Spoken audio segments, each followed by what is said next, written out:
करोड़ों साल पहले जब स्वर्गलोक में देवराज इंद्र अपनी शक्ति और ऐश्वर्य में मदमस्त थे, उन्हें ज्ञात ही नहीं था कि संसार के प्रति भी उनका कुछ दायित्व है। इससे संसार का संतुलन बिगड़ सकता था। इस चिंता को दूर करने ऋषि दुर्वासा सप्तऋषियों के प्रतिनिधि बनकर देवलोक की ओर बढ़े। इसी समय उनको ऐरावत पे बैठे देवराज इंद्र देवताओं के साथ आते हुए दिखे। प्रणाम ऋषि दुर्वासा, आपका स्वागत है। आप जैसी महिमा को देखकर हम धन्य हो गए। ऋषि दुर्वासा ने आशीष में हाथ उठाया और अपनी लाई बैजयंती पुष्पों की माला देवराज इंद्र को भेंट स्वरूप प्रदान की। अभिमान में चूर होकर देवराज इंद्र ने माला को ऐरावत के गले में डाल दिया और ऐरावत ने उसे गले से उतारकर अपने पैरों तले रौंद डाला। अपना ऐसा अपमान देखकर ऋषि दुर्वासा क्रोधित हो गए और बोले, हे इंद्र, तूने जिस अभिमान से मेरी दी हुई पुष्पमाला का आदर नहीं किया, मैं ये श्राप देता हूँ कि तेरा त्रिलोकी का वैभव नष्ट हो जाएगा। ऋषि, कृपया हमें माफ कर दें, हम पर दया करें। जिस प्रकार तूने मेरी दी हुई माला को पृथ्वी पे फेंका है, उसी प्रकार तेरा और तेरे समस्त देवगणों का त्रिभुवन श्रीहीन हो जाएगा। इस प्रकार कहकर ऋषि दुर्वासा वहां से चल दिए। ऋषि दुर्वासा के शाप के कारण देवताओं की शक्ति क्षीण हो चुकी थी। इसका लाभ उठाते हुए असुरों ने स्वर्ग पर आक्रमण कर दिया। देवताओं ने अपनी पूरी ताकत लगाई, परंतु वे असुरों की शक्ति के सामने टिक नहीं सके। स्वर्ग अब हमारा है। इन देवताओं ने अपनी शक्ति खो दी है। अब यह राज्य असुरों का है। हमारे पास अब कोई विकल्प नहीं बचा। स्वर्ग हमारे हाथ से चला गया। हमें मार्गदर्शन की आवश्यकता है।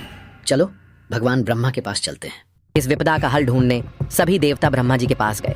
हे ब्रह्मदेव, हम घोर संकट में हैं। असुरों ने स्वर्ग पर अधिकार कर लिया है। हमारी शक्तियां नष्ट हो चुकी हैं। देवताओं, तुम्हारा यह संकट तुम्हारे अहंकार और गलतियों का परिणाम है। कृपया हमें इस स्थिति से बाहर निकलने का मार्ग दिखाएं। इस समस्या का समाधान केवल भगवान विष्णु के पास है। आओ हम सब मिलकर उनकी शरण में चलें। भगवान ब्रह्मा और सभी देवता ब्रह्मलोक से भगवान विष्णु जी के पास चले गए। हे भगवान विष्णु, इन देवताओं ने अपने अहंकार के कारण अपनी शक्ति खो दी है। अब असुरों ने स्वर्ग पर अधिकार कर लिया है। कृपया इन्हें इस संकट से बचाने का उपाय बताइए। देवताओं, ये संकट तुम्हारे लिए एक शिक्षा है। अपनी शक्तियों को पुनः प्राप्त करने के लिए तुम्हें समुद्र मंथन करना होगा। इस मंथन से अमृत प्राप्त होगा जो तुम्हारी शक्ति को पुनर्स्थापित करेगा। भगवान, असुर हमारा साथ क्यों देंगे? वे तो हमारे शत्रु हैं। उन्हें यह विश्वास दिलाओ कि अमृत से वे भी लाभान्वित होंगे। इस कार्य में विवेक और धैर्य से काम लेना होगा, लेकिन स्मरण रहे, अंत में अमृत केवल देवताओं को प्राप्त होगा। भगवान विष्णु ने देवताओं को समुद्र मंथन का सुझाव दिया, जिसमें असुरों को भी शामिल करना अनिवार्य था। इस कार्य को सिद्ध करने के लिए देवराज इंद्र राजा बलि के पास जाते हैं। इंद्र, स्वर्ग पर अधिकार खोने के बाद अब क्यों आए हो? हे बलि, मैं यहाँ एक प्रस्ताव लेकर आया हूँ। यह प्रस्ताव न केवल देवताओं के लिए बल्कि असुरों के लिए भी लाभकारी है। प्रस्ताव देवताओं से, और वह भी हमारे लिए लाभकारी? ये तो सुनने लायक है। बोलो, तुम्हारा प्रस्ताव क्या है? हम समुद्र मंथन करने का प्रस्ताव रखते हैं। इस मंथन से अमृत की प्राप्ति होगी, जो अमृतत्व प्रदान करता है। इस कार्य में तुम्हारे सहयोग की आवश्यकता है। अमृत? अमृत? और हमें इसमें सहयोग करना चाहिए। इसका क्या लाभ होगा हमें? अमृत का लाभ तुम्हें भी मिलेगा। देव और असुर दोनों अमर हो सकते हैं, लेकिन यह कार्य अकेले संभव नहीं है। हमें तुम्हारी शक्ति और सहयोग की आवश्यकता है। बलि एक पल के विचार विमर्श के बाद इंद्र की ओर वापस मुड़ता है।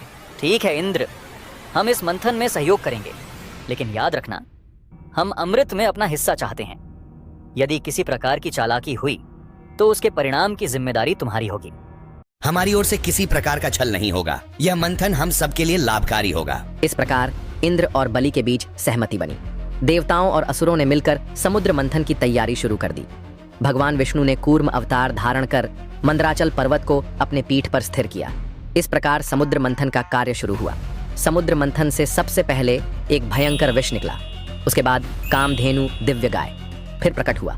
ऐरावत, फिर देवी लक्ष्मी जो धन, ऐश्वर्य और सुख का प्रतीक है, और आखिर में भगवान धन्वंतरी समुद्र मंथन का सबसे महत्वपूर्ण रत्न अमृत लेकर प्रकट हुए। देवता और असुर दोनों ने इसे प्राप्त करने के लिए अपनी पूरी ताकत झोंक दी। भगवान विष्णु मोहिनी का रूप धारण करते हैं ताकि अमृत देवताओं को मिले। तुम सबको अमृत मिलेगा, लेकिन इसे सही तरीके से प्राप्त करना होगा। मैं इसका बंटवारा करूंगी। भगवान विष्णु ने मोहिनी रूप धारण किया और असुरों को अपनी सुंदरता और आकर्षण से मोह लिया।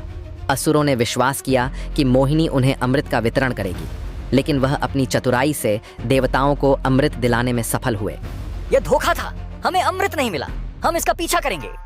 देवताओं, भगवान विष्णु ने हमें अमृत दिलवा दिया, अब हमें इसका संरक्षण करना होगा। असुरों ने अमृत के लिए देवताओं का पीछा करना शुरू किया और यह संघर्ष जारी रहा। असुरों और देवताओं के बीच यह संघर्ष पूरी तरह से आकाश में फैल गया। इस दौरान अमृत के कुछ अंश धरती पर गिर गए। अमृत की बूंदों के गिरने से प्रयाग, हरिद्वार, नासिक और उज्जैन पवित्र हो गए। इन स्थानों पर अब हर साल भक्तों का मेला लगता है। कुंभ मेला का आयोजन हर 12 वर्ष में होता है।